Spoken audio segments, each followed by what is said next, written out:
La doctrina Monroe, articulada por el presidente James Monroe en 1823, sigue siendo una de las declaraciones de política exterior más significativas en la historia de Estados Unidos. Estableció un marco para la interacción de Estados Unidos con el hemisferio occidental, declarando su oposición al colonialismo y la intervención europea en las Américas. Aunque sus intenciones iniciales eran proteger a las naciones latinoamericanas recién independizadas de la agresión europea, las interpretaciones y aplicaciones posteriores de la doctrina a menudo priorizaron los intereses de Estados Unidos, dejando un legado complejo y ambiguo en América Latina. Orígenes y principios de la doctrina Monroe. La doctrina Monroe surgió en un periodo de intensa transformación geopolítica. A principios del siglo XIX, la mayor parte de América Latina había logrado su independencia de España y Portugal, impulsada por revoluciones inspiradas en los ideales de libertad, soberanía y autodeterminación. Sin embargo, las jóvenes repúblicas enfrentaban amenazas externas, ya que las potencias europeas, en particular la Santa Alianza, compuesta por Rusia, Prusia y Austria, contemplaban restaurar la autoridad española en las Américas. Estados Unidos, bajo el liderazgo de Monroe y su secretario de Estado John Quincy Adams, veía la intervención europea como una amenaza directa para la estabilidad política del hemisferio occidental y para la influencia de Estados Unidos en la región. El 2 de diciembre de 1823, Monroe declaró en su mensaje anual al Congreso que las Américas ya no estaban abiertas a la colonización europea y que cualquier intento de extender el control europeo sobre las naciones independientes del hemisferio occidental sería considerado un acto hostil contra Estados Unidos. La doctrina Monroe se basaba en tres principios fundamentales. 1. No colonización. Europa no debía establecer nuevas colonias en las Américas. 2. No intervención. Las potencias europeas debían abstenerse de interferir en los asuntos de las naciones independientes del hemisferio occidental. 3. No interferencia de Estados Unidos. A cambio, Estados Unidos se comprometía a no involucrarse en conflictos europeos ni en asuntos internos de Europa. Aunque la doctrina expresaba solidaridad con las naciones latinoamericanas, su objetivo principal era salvaguardar los intereses estratégicos de Estados Unidos, particularmente al minimizar la presencia de potencias europeas cerca de sus fronteras. Recepción inicial y limitada, ejecución. La doctrina Monroe tuvo un impacto limitado de forma inmediata. Los países latinoamericanos ocupados con desafíos internos la recibieron con escepticismo. Reconocían que Estados Unidos carecía del poder militar para hacer cumplir la doctrina y que dependía en gran medida de la supremacía naval británica para disuadir la intervención europea. Gran Bretaña, con sus intereses económicos en América Latina, apoyó los principios de la doctrina y utilizó su armada para desalentar a las potencias europeas de recuperar el control colonial. Esta cooperación informal anglo-estadounidense contribuyó a preservar la independencia latinoamericana durante el siglo XIX, pero también subrayó la dependencia de la doctrina en factores externos más que en las capacidades de Estados Unidos. El destino manifiesto y la expansión de la influencia estadounidense. A mediados del siglo XIX, la doctrina Monroe se entrelazó con la ideología del destino manifiesto, que sostenía que Estados Unidos estaba destinado a expandirse por el continente norteamericano. Esta mentalidad expansionista influyó significativamente en la política estadounidense hacia América Latina, cambiando el enfoque de la doctrina de proteger la soberanía latinoamericana a justificar las ambiciones territoriales de Estados Unidos. La Guerra México-Estados Unidos 1846-1848 ejemplificó este cambio. Tras su victoria sobre México, Estados Unidos anexó vastos territorios, incluidos los actuales California, Arizona y Texas. Esta expansión demostró cómo la doctrina Monroe podía ser utilizada para avanzar la hegemonía estadounidense en lugar de salvaguardar a las naciones latinoamericanas. La corolario Roosevelt y el intervencionismo. A principios del siglo XX, la doctrina Monroe fue reinterpretada bajo el presidente Theodore Roosevelt en respuesta al creciente involucramiento financiero europeo en América Latina. En 1904, Roosevelt articuló el corolario Roosevelt, que afirmaba el derecho de Estados Unidos a intervenir en los asuntos internos de los países latinoamericanos para estabilizar sus economías y prevenir la interferencia europea. El corolario Roosevelt transformó la doctrina Monroe de una política defensiva a una justificación para la intervención.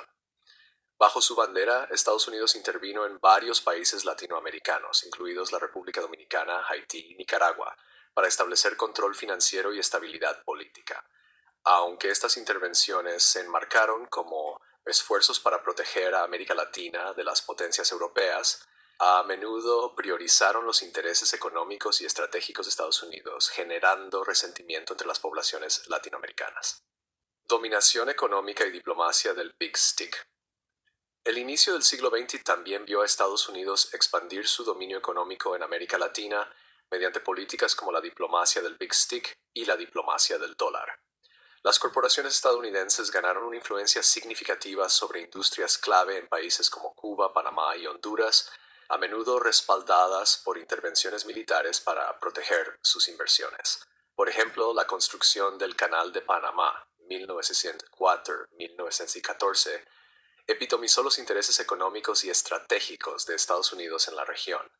El apoyo estadounidense a la independencia de Panamá de Colombia y el control sobre la zona del canal aseguraron un paso marítimo vital mientras afirmaban la dominación sobre Centroamérica. Si bien estas acciones fortalecieron el poder económico de Estados Unidos, a menudo socavaron la soberanía y autodeterminación de las naciones latinoamericanas, exacerbando las tensiones en el hemisferio. La política del buen vecino y las dinámicas cambiantes. En la década de 1930, la doctrina Monroe enfrentó críticas crecientes como símbolo del imperialismo estadounidense en América Latina. En respuesta, el presidente Franklin D. Roosevelt introdujo la política del buen vecino, que enfatizaba la no intervención y el respeto mutuo en las relaciones entre Estados Unidos y América Latina. Esta política marcó un alejamiento del enfoque intervencionista del corolario Roosevelt y buscó reconstruir la confianza en la región. La política del buen vecino logró algunos éxitos, incluidas relaciones diplomáticas mejoradas y un mayor intercambio cultural. Sin embargo, no eliminó por completo la influencia estadounidense, ya que las presiones económicas y políticas continuaron moldeando los asuntos latinoamericanos. La Guerra Fría y el renacimiento de la doctrina. Durante la Guerra Fría, la doctrina Monroe se revivió como una herramienta para contrarrestar la influencia soviética en el hemisferio occidental. Estados Unidos justificó intervenciones en América Latina como el derrocamiento de gobiernos izquierdistas en Guatemala 1954 y Chile 1973 como necesarias para contener el comunismo.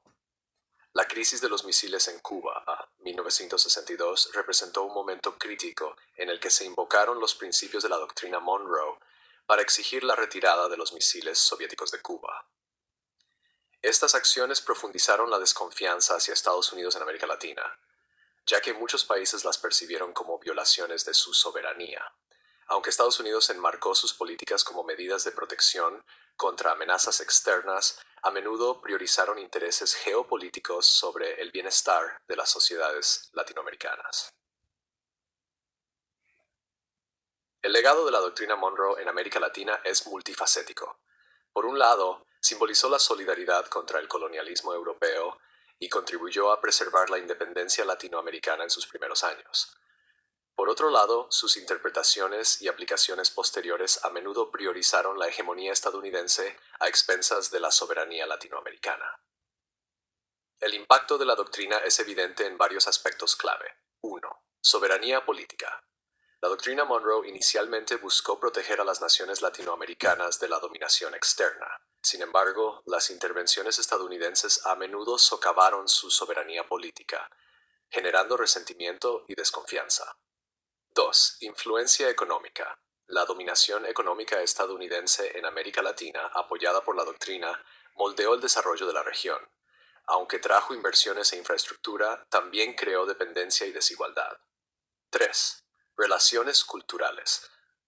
La doctrina influyó en las percepciones culturales de Estados Unidos en América Latina, que van desde la admiración por sus principios de libertad hasta la crítica de sus prácticas imperialistas. 4. Unidad regional. El legado de la doctrina Monroe también ha influido en los esfuerzos de América Latina por afirmar su independencia y unidad. Organizaciones como la Organización de Estados Americanos, OEA, y movimientos de integración regional reflejan el deseo de equilibrar las relaciones con Estados Unidos y fortalecer la autonomía.